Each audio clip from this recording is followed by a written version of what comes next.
Greetings, Royals, and welcome to Sovereign Sunday.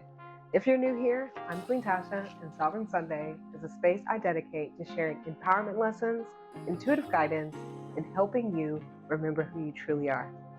Each series, we explore grounded wisdom, energetic truth, embodiment practices, and intuitive insight designed to help you rise into your sovereign self, the version of you that leads with clarity, trust, and inner power. This new 4-week series is here to bring your awareness back to the power of gratitude. Take what resonates and leave what doesn't. So take a breath, settle into your body, and let's get into it. Crowned up, tuned in, yeah, she back on the scene. A lightning magnet, call her energy supreme. Stepping in her purpose with a glow so serene. This a crown awakening, the return of the queen.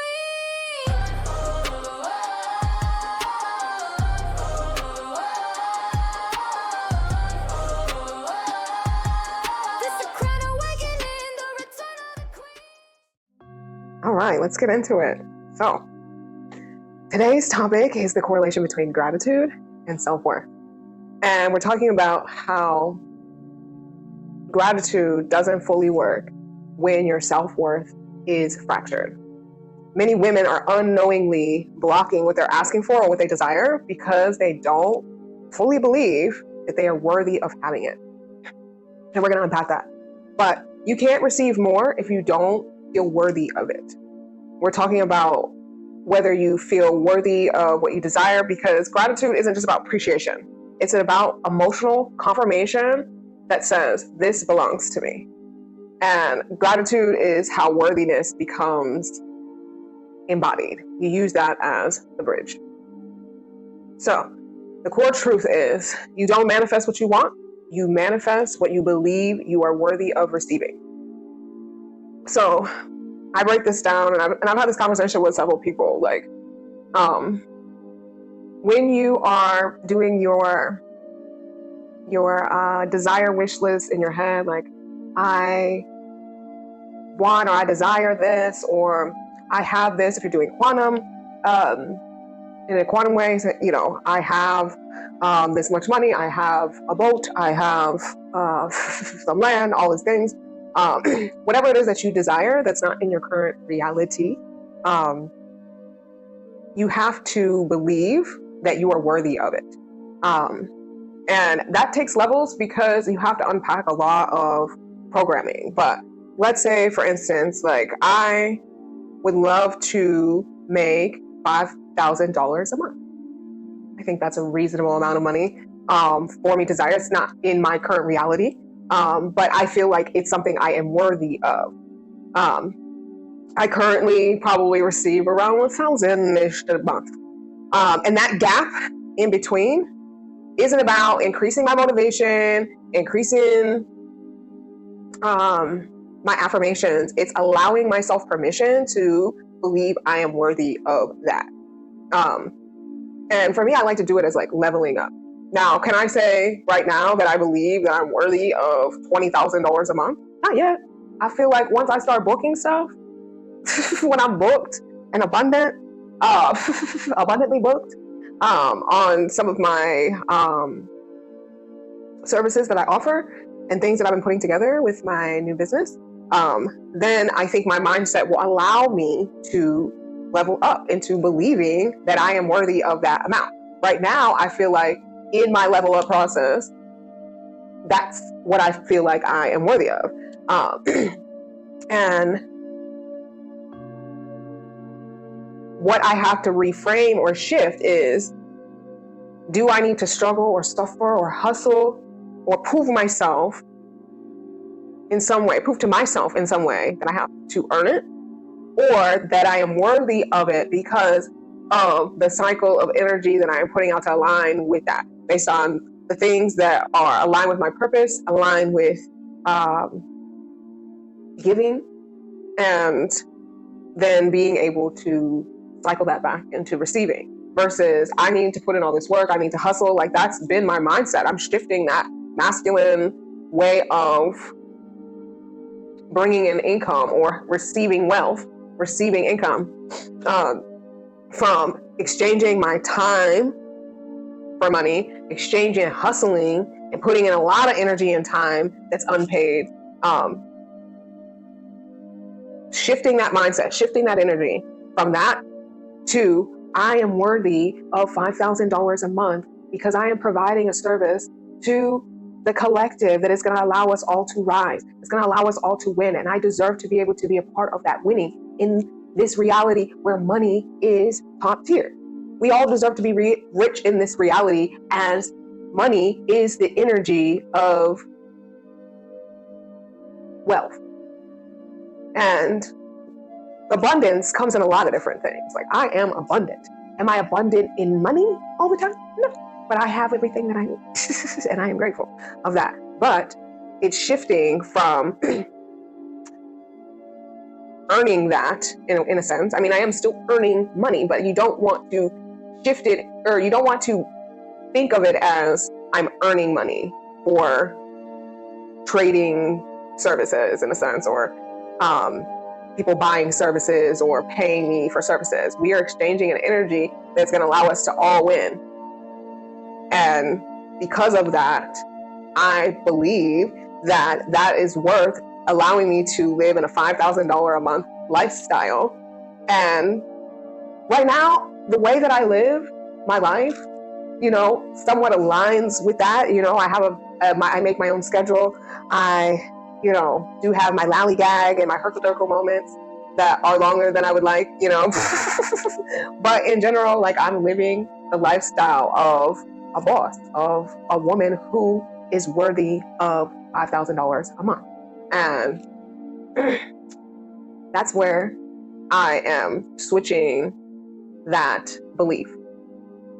But you want to also remember that gratitude is not settling, it's calibrating. So shifting into, I guess, from saying gratitude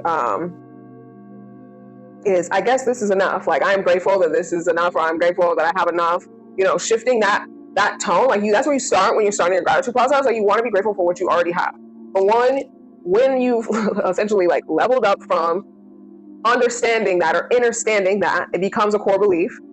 The next level of that is shifting for sure into what true gratitude is, which is what I have matches what I believe I deserve. And so I'm grateful for what I believe I deserve. When gratitude feels forced, it's often because you're desiring more than you feel you are worthy of. So if you're like, oh, I desire to live in $1 million mansion right now, but in your circumstances of where you're at in your life and the actions and the healing and the practices that you're doing don't show that to be true, there's no way for you to believe that. Now, if you're on that grind, if you've been doing the hustle in the sense, if you've been doing the work, if you've been putting in time to be self-aware and practice mindfulness and, all of these different things, then yes, that can shift into a realistic or a quantum belief. But you have to, that's often why, if you're doing, practicing gratitude, if it feels forced, then it's because you are not matching that yet. And it's also because you don't feel safe to receive that. There's something that's blocking you inside of you that doesn't feel safe to receive. And that goes back to my very first lesson of, women not feeling safe to receive. And that comes from, conditioning. Conditioning is what interrupts women's self-worth. We've lived a very long time in a patriarchal society throughout the world that has systematically and or just generally oppressed women. Why? Because they hate us. Because they hate us.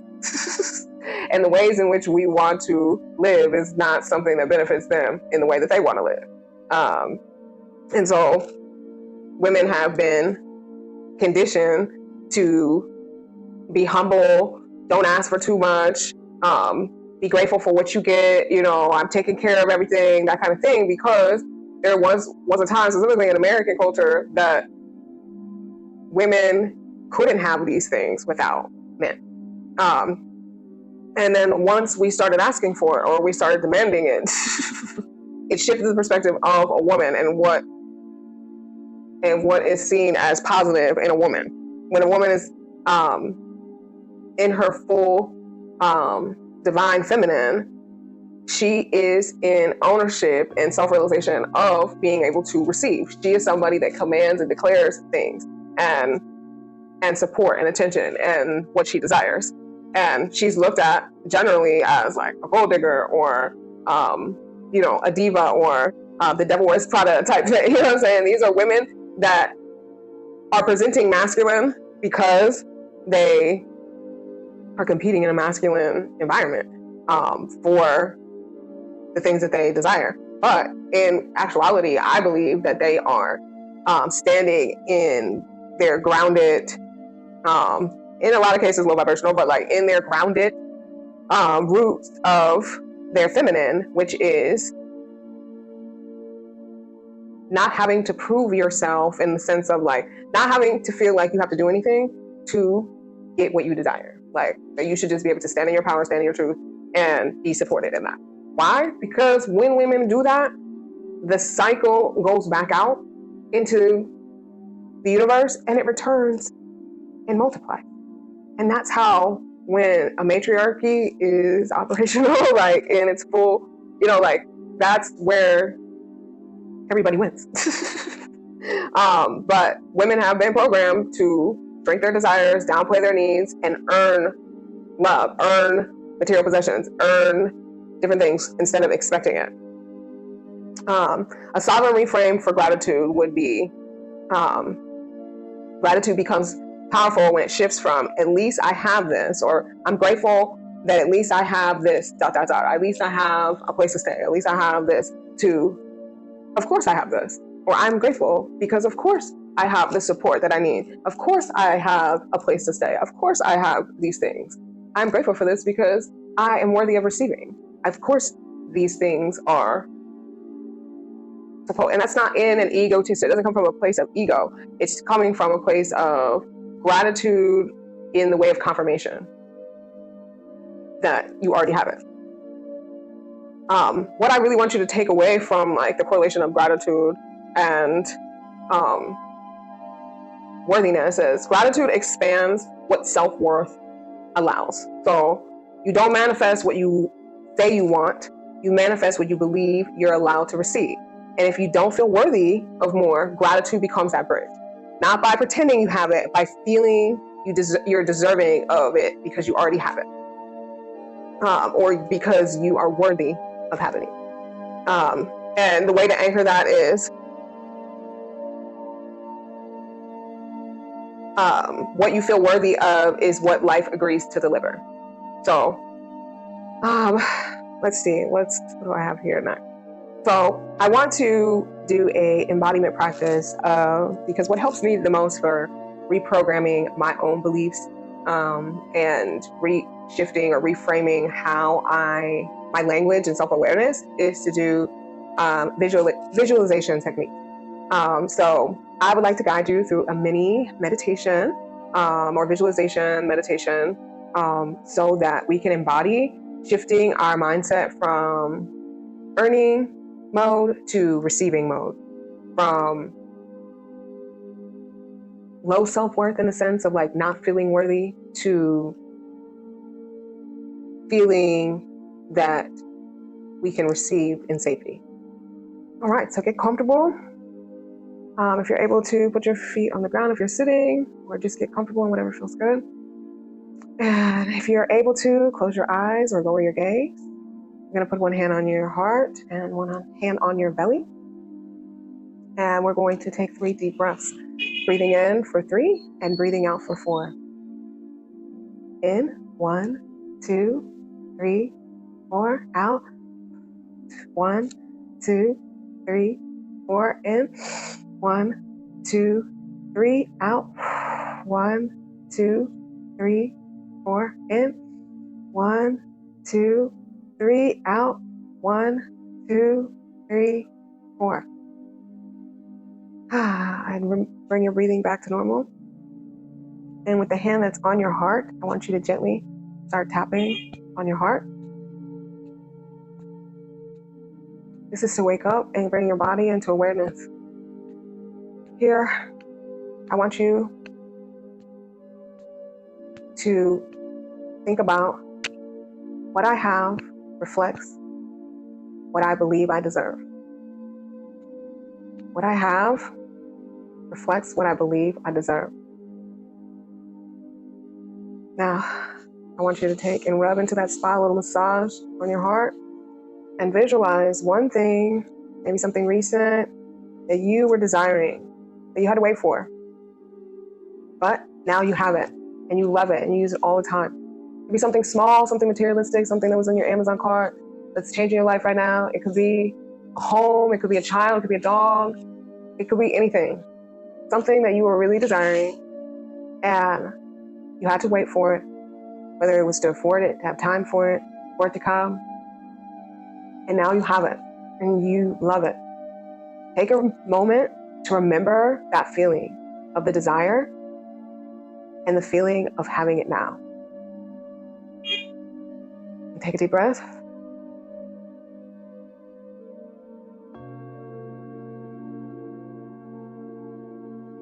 And hold that feeling.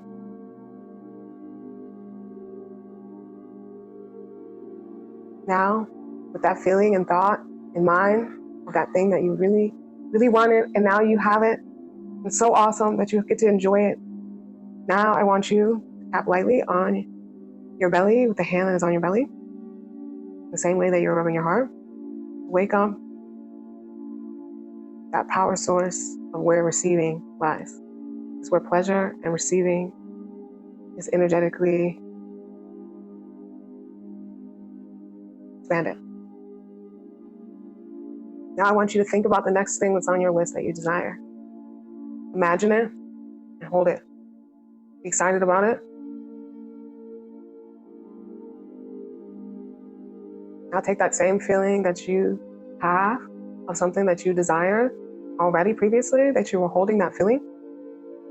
And I want you now to rub on your belly and imagine that you already have it and how it's changing your life.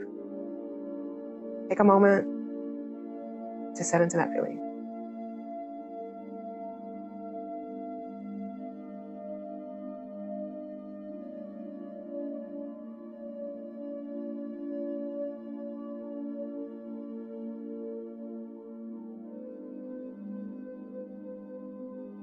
Take a deep breath. And now release your hands with your palms facing up, resting on your thighs in the receiving mode. And I want you to repeat after me. I now expand the belief in my worth to meet what I desire. I now expand the belief in my worth to meet what I desire. I now expand the belief in my worth to meet what I desire. And so it is. Ashe. Put your hands on the prayer mudra. Ashe. All right. Now that we are calibrated, let's get into our one card pull to provide some clarity or guidance or confirmation for today's message with the intentions of what does my soul need to remember about my worth in this season of receiving. And today we're going to be pulling again from the secret language of animals. This is one of, I always say it's one of my favorite decks. I don't have that many decks, but I want to say it's probably the one that I'm most connected to at this time, for sure, and for a while. It wasn't until probably the last couple of months, 6-7 months or so, that I've really been tapping into my goddess deck, and it's been providing. But for the last couple of years, I've been mainly focusing on this deck, and I really feel connected to this one. I'm excited to make my own deck one day. I just have this calling to bring forth a tying of energy from the queens of many generations in ancient times, forgotten queens, telling their story through me and the wisdom that I am pulling from my own divinity. But anyways, as I shuffle the deck, the intentions again are, what does my soul need to remember about my worth in this season of receiving?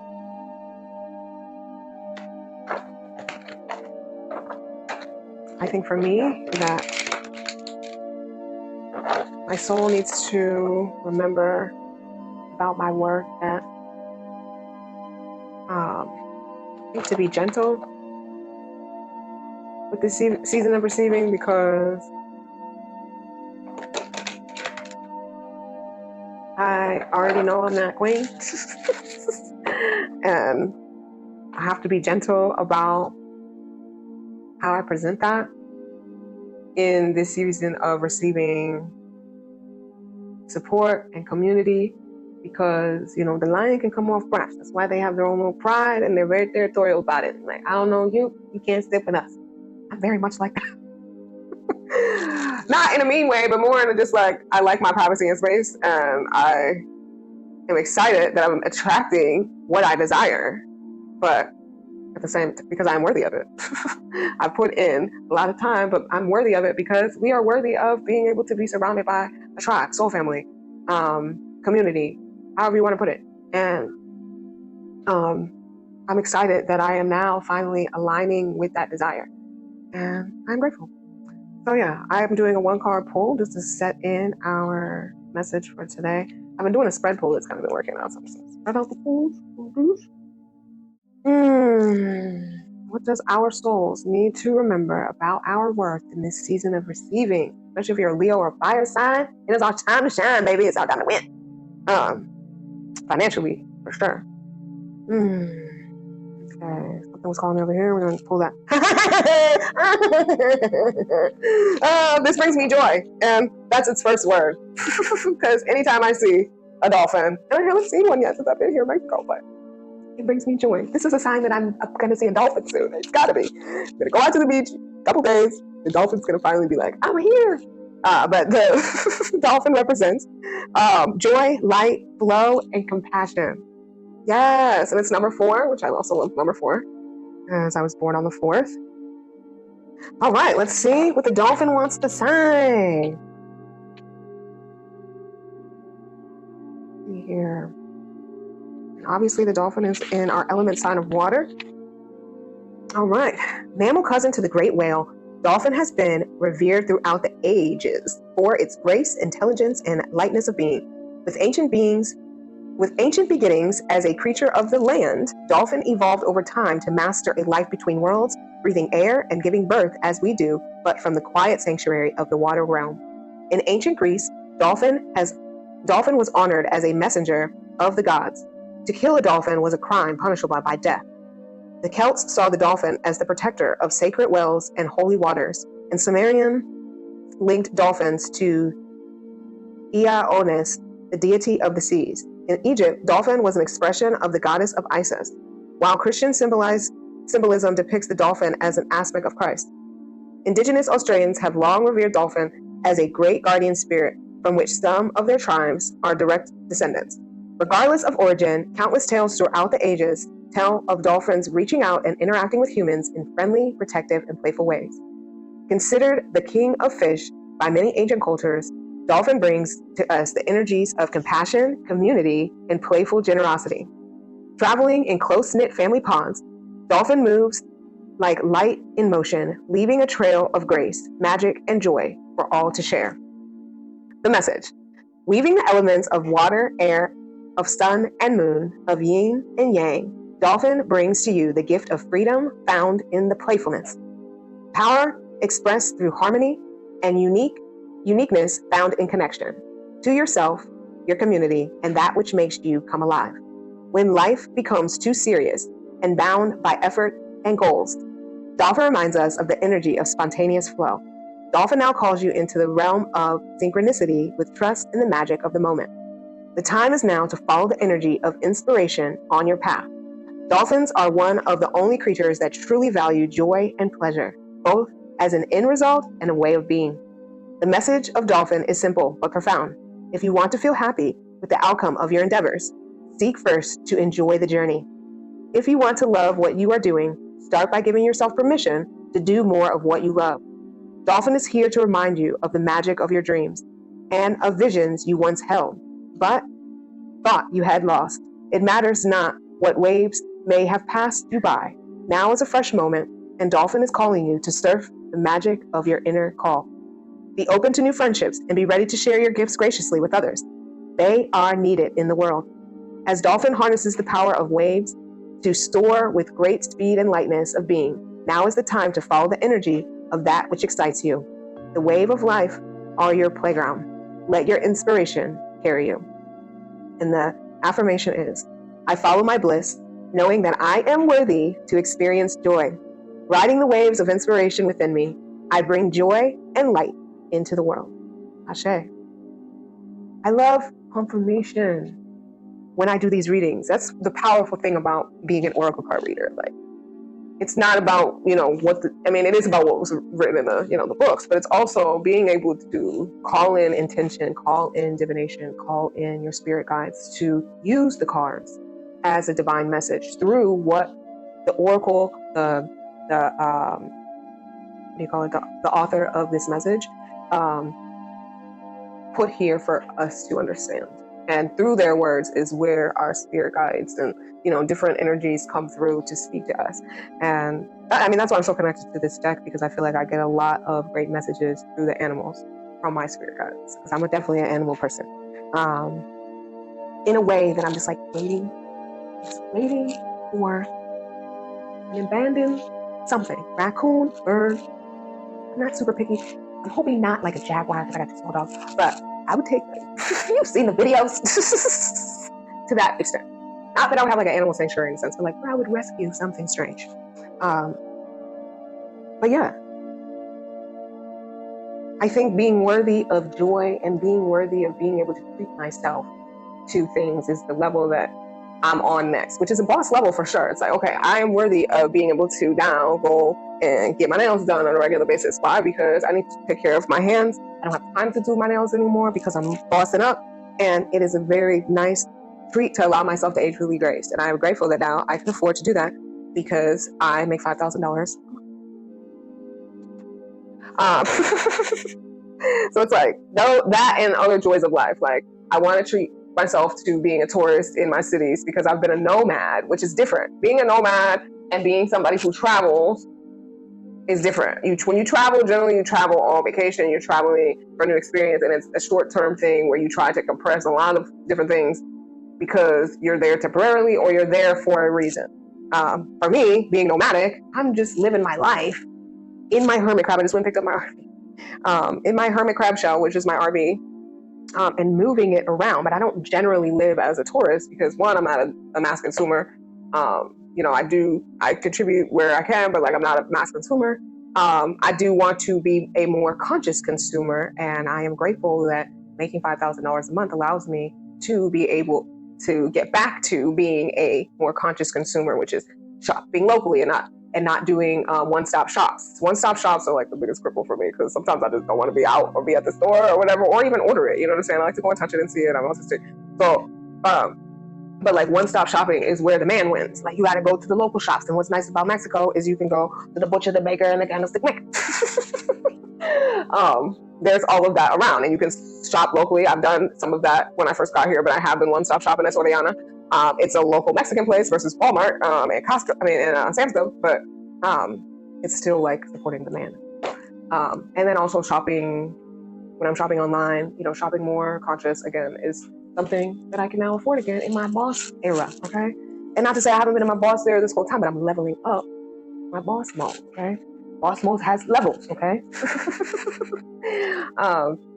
So yeah, thank you, dolphin. I'm hoping this means I get to see a dolphin soon. That'll be exciting. So I want to leave you with journal prompts for reflection, and also I want to add in this week a scripting prompt. So the first journal prompt, and I'll put it up here on the screen, and I also put it down in the description, is more of an affirmation, but also of self-reflection. And it's, I am grateful that I already receive support, safety, and abundance in the following ways. And journal about what that is. And then another one that's, in a scripting mode as well is, if I fully believe I deserve what I desire, my life would look like ... So these are ways to quantum. Scripting is a way of believing something that you already have and visualizing it, writing it out as if it already exists, versus saying, I wish I had a car. I wish I had a nice house. I wish I was married. You're going to write out what that already looks like. If you fully believed that you deserved it, what you desire, what would that look like? Because right now you are living in what you believe you desire, or what you believe you deserve, and what you believe you are worthy of. But in closing, I just want to say that gratitude isn't about being thankful for what you've earned. That is a piece of it, but that in your work with worthiness, it's about confirming that you are worthy of receiving more. So when your belief in your self-worth rises, receiving becomes more natural. So you use gratitude as the bridge to that belief, by reframing your beliefs, like how I mentioned above, which instead of saying, at least I have this, or I'm grateful that I have this, you're leveling up your gratitude process to, I'm grateful that I have water, and I'm grateful that I have food, and I'm grateful that I have this, to, of course I have this. I'm grateful that of course I can afford to have water and have food and have this and that. I'm grateful that more is coming. I'm grateful that I'm expanding my belief in my worth, so that I can receive more, because I am worthy of receiving more. And that's the biggest takeaway that I want you to take from today's lesson. So hopefully that resonated with you. And next week, we are closing out the series of gratitude, the power of gratitude, bringing it all back around to gratitude being what we use as the magnet for manifestation. That is really where our power of gratitude is used in our relationship to manifestation. Manifestation is receiving from the universe, receiving from your seeds, receiving from being supported by whoever or whatever. And this whole series was bringing our awareness back to the power of that in different aspects, so that we can unpack and reframe how we use gratitude to manifest our desires, by understanding that we are naturally, as women, as queens, worthy of receiving, because we are natural receivers. When we are seated in our divine feminine, and we are receiving, we circulate that back out and it multiplies. And we shouldn't have to do anything to earn that. And when we are going through hard times and challenges and lessons, that we use gratitude to ground ourselves and remind ourselves that we are built for this and we will get through this. And tying in today, that we are worthy of what we desire. And we've used gratitude in the past, whether we're conscious or unconscious of it, to get what we desire now, whatever you are living in now. I desire to have an apartment in Mexico, preferably by a park, which I have, so that I can take my dogs out. Like, I visualized all of this and felt worthy of receiving this, and now it exists. And now I am moving on to the next level of desire, of purpose, the purpose of me being here in Mexico, which is to find community, intentional community, soul-aligned community, extended family, soul family, community. And I am on that path, and I am excited to see how that unfolds. And so next week we will wrap it all up with how we use gratitude to magnify our manifestation. So stay tuned to next week. As we close today's Sovereign Sunday, remember, your power does not come from doing more. It comes from being rooted in who you are. Integration happens in the quiet moments. So give yourself space to reflect, journal, embody, and receive. If this message supported you, please comment the word gratitude. Until next time, stay royal, stay rising, and always live fearlessly free. I'm out.